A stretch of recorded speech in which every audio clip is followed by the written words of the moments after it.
Povedal bi, da sem pravzaprav se zelo zgodaj srečal s fotografijo, ne tako direktno, ampak indirektno, ker je bilo že veliko fotografij v hiši od mojega pokojnega očeta, ki se je ukvarjal s fotografijo. Potem pa še pri bratu sem marsikaj videl.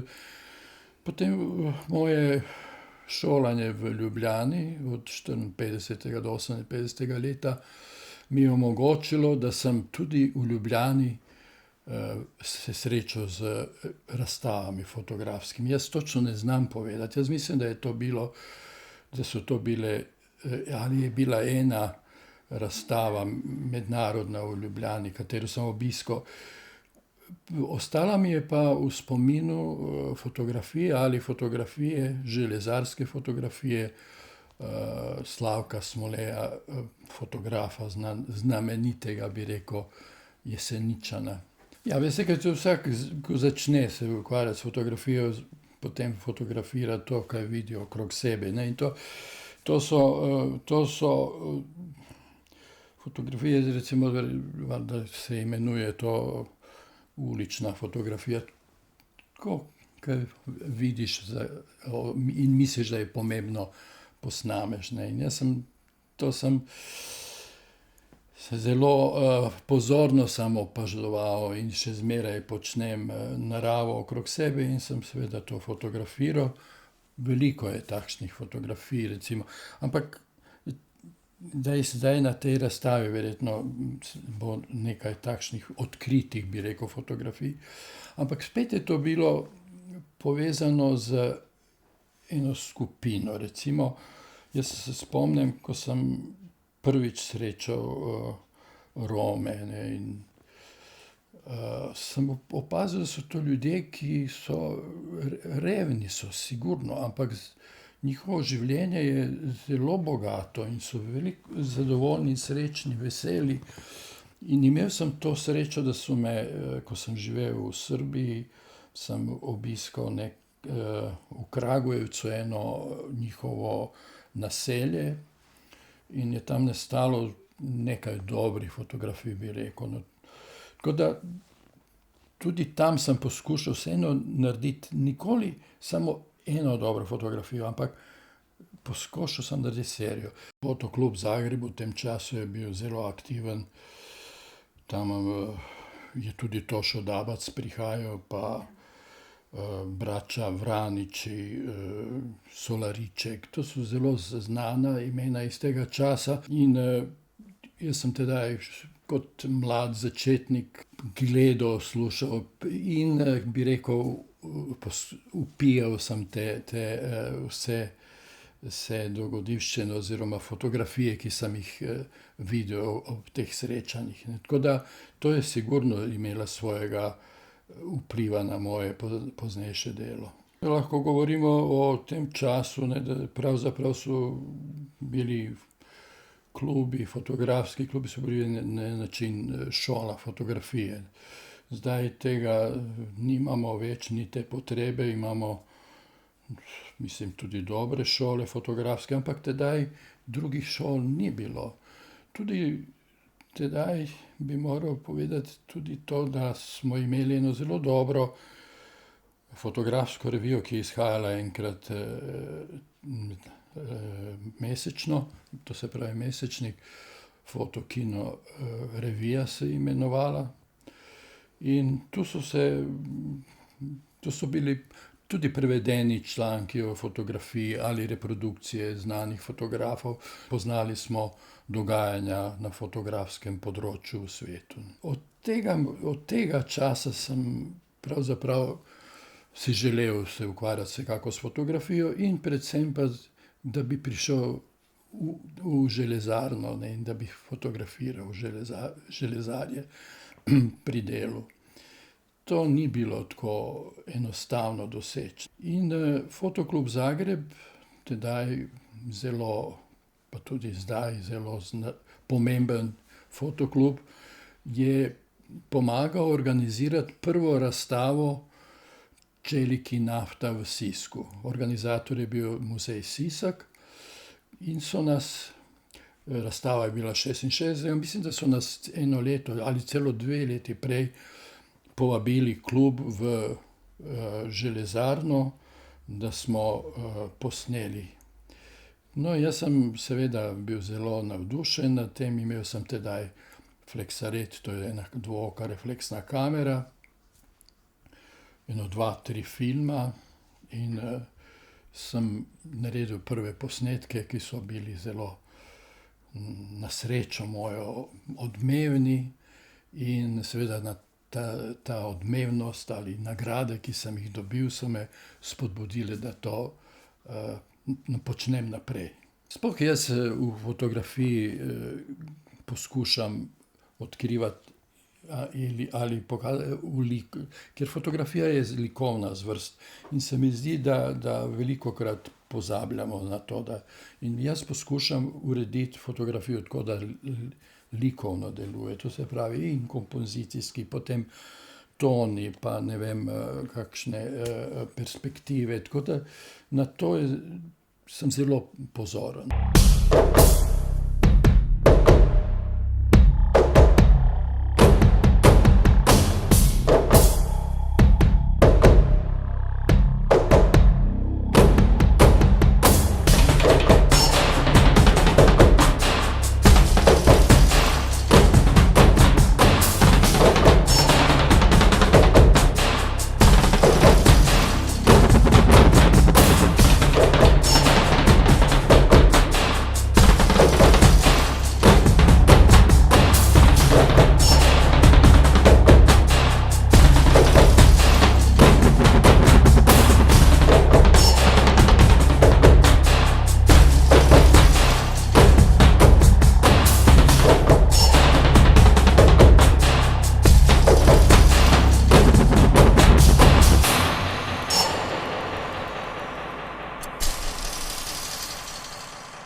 Anyways, how do you say my golf bag is too heavy in Chinese?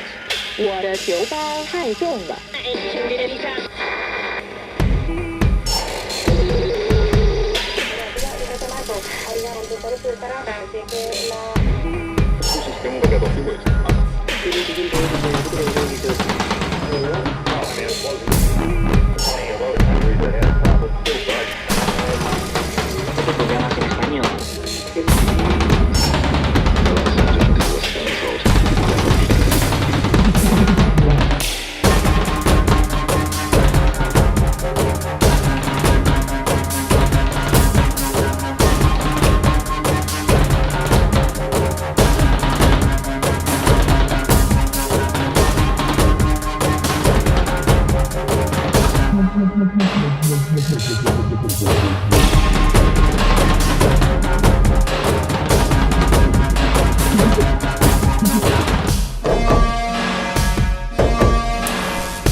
Zmeraj sem mislil, da bom izključno fotografiral železarje pri delu. In zaradi tega sem sodeloval z eno revijo, ki se je imenovala Čelik Jeklo, ki je izhajala v Beogradu, Združenja jugoslovanskih železarn. Zelo kvaliteten papir je bil, rabili so pa fotografije, ne, in so odkrili moje. In mislim, da je to bilo zelo plodno sodelovanje. Dobil sem tudi možnost obiska vseh železarn na področju Jugoslavije. To je bilo zame izrednega pomena, ker tudi danes je težko priti v kakšno tovarno fotografirati. Zmeraj so potrebni kakšni posebna dovoljenja. Moj prihod z družino 70. leta v Ljubljano, če se spomnim, tudi do tedaj sem jaz imel veliko kontakta z likovniki. V Smederevu smo fotoklub Kompletan je sodeloval z enim kiparjem in jaz sem se zelo zanimal za grafiko. Tedaj je bilo v Beogradu je bilo možno pogledati eno trgovino ali trgovinico z malimi grafikami. To izredno me je zanimalo. Možno je bilo iz cele Jugoslavije produkcijo male grafike, pa tudi iz inozemstva. No in potem pa, ko sem prišel v Ljubljano po naključju, sem, bi rekel, tako prve dneve spoznal Andreja Jemca, slikarja, grafika. In tedaj je pripravljal eno razstavo, svojo prvo razstavo na Japonskem in je rabil fotografije za katalog. No in jaz sem tedaj prve fotografije v njegovem ateljeju naredil. In tedaj mi se je pravzaprav zgodila ta ideja, da bi namesto dela v železarnah tudi spremljal delo v slikarskih ateljejih. In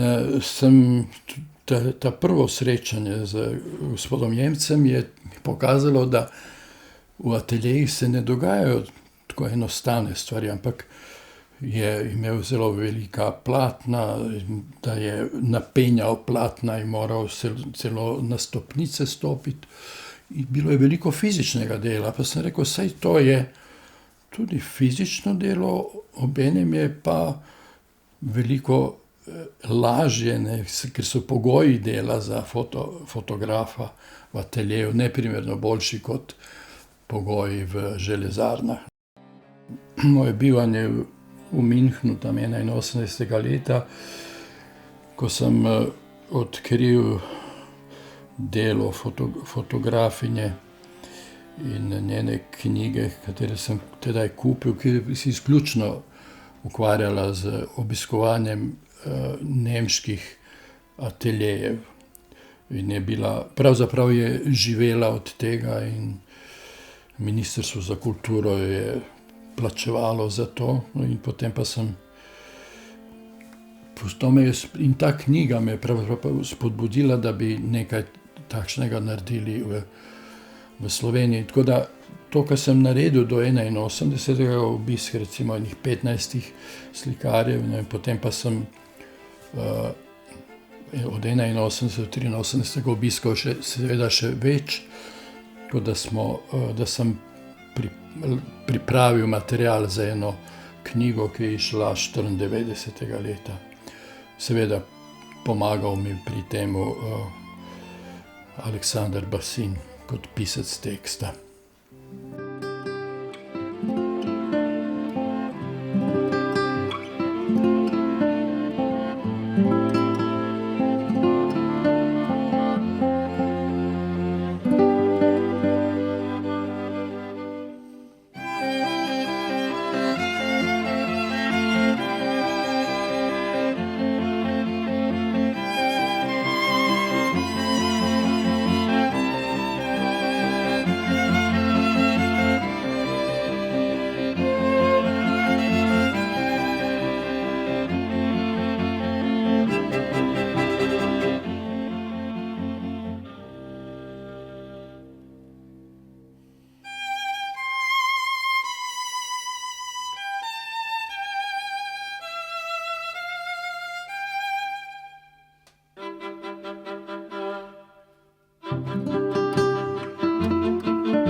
jaz zmeraj pravim, da pri analogni fotografiji srebrne soli, občutljive na svetlobo, ko jih eksponiramo, razvijemo iz teh srebrnih soli, dobimo elementarno srebro. Srebro, ki je poznamo, je ponavadi metal, svetle, ampak elementarno srebro, to se pravi, ko je srebro še v atomskem stanju, ne, je črno, ne, in zaradi tega nam omogoča pravzaprav cel postopek analogne fotografije. No in na kraju, ko dobimo fotografijo, ne, imamo pravzaprav pred sabo, gledamo srebrne soli. Srebrne soli, ki so, odvisno je spet od postopka, od filma, so manj ali večja zrna, ne. Seveda, vsaka analogna črno-bela fotografija je sestavljena iz tega zrna. In to zrno pa je ostro in mora biti ostro. To, ko smo delali, ne, pokazali, to je eno takšno, ko bi rekel, en mikroskop, s katerim točno uredim, da je zrno ostro. In to ostro zrno se mora poznati na fotografiji. Slika je lahko neostra, ampak zrno je ostro, ne.